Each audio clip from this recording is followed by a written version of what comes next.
வணக்கம். நான் உங்கள் ஸ்னேக் சாகா. ஒரு வீட்டுக்குள்ளே ஒரு குட்டி குட்டி பாம்பாக நிறையா ரெஸ்க்யூ பண்ணோம்.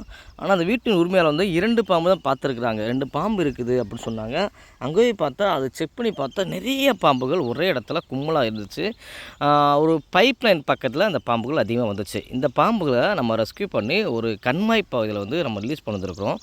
ஏன்னா இந்த பாம்புகளை வந்து கண்மாய் பகுதியில் ரிலீஸ் பண்ணியிருக்கோம் அப்படின்னா இந்த வகை பாம்புகள் வந்து நீர்நிலைகளை சார்ந்து தான் இந்த பாம்புகள் அதிகமாக வாழும். இந்த பாம்போட பெயர் தான் செக்கடு கீழ்பேக். அதாவது தண்ணீர் பாம்பு வகைகள் சொல்கிறேன் பார்த்திங்களா, அந்த தண்ணீர் பாம்பு வகைகள் தான். இந்த பாம்புகள் வந்து நான் வெனமஸாக இந்த குட்டி பாம்புகளும் இதோட தாய் பாம்புகளும் நம்மளை கடித்தா நம்மளுக்கு எந்த ஒரு பாதிப்பு ஏற்படாது. இந்த பாம்புகளை பார்த்து பயம் வேண்டாம்.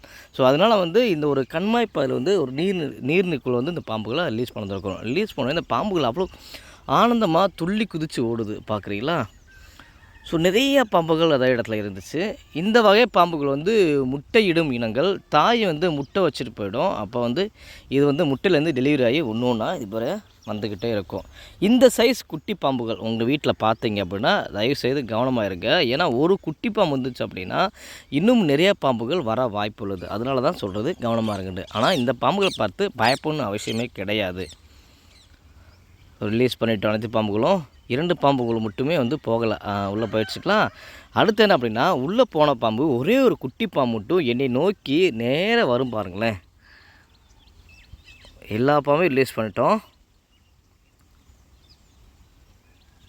பார்க்கலாமா, அது என்ன காரணம் தெரில, நேராக வந்துகிட்டே இருக்கும்.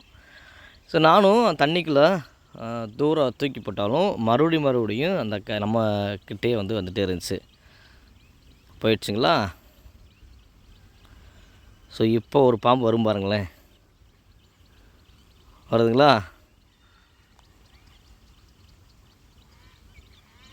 ஏன்னா இதுபோல் கரை ஓரத்தில் இருந்துச்சு அப்படின்னா இந்த காக்கா பறவைகளாக வந்து இந்த குட்டி பாம்புகளை தூக்கிட்டு போயிடும். ஸோ அதனால தான் நானும் தண்ணிக்குள்ளே போட்டோம் அப்படின்ட்டு தண்ணியில் தூரம் போட்டாலும் நேராக திரும்பி மறுபடியும் அதுக்கு நேராக மாற்றி தூக்கி போட்டாலுமே அதே இடத்துல நேராக கைக்கே வந்துக்கிட்டே இருந்துச்சு. பார்த்தீங்களா எப்படி இருந்துச்சுட்டு. அந்த பாம்புக்கு போக மனசு சொல்ல நினைக்கிறேன். ஸோ ரிலீஸ் பண்ணிட்டோம். இந்த வீடியோ பதிவு நண்பர்களுக்கு ஷேர் பண்ணுங்கள். நன்றி, வணக்கம்.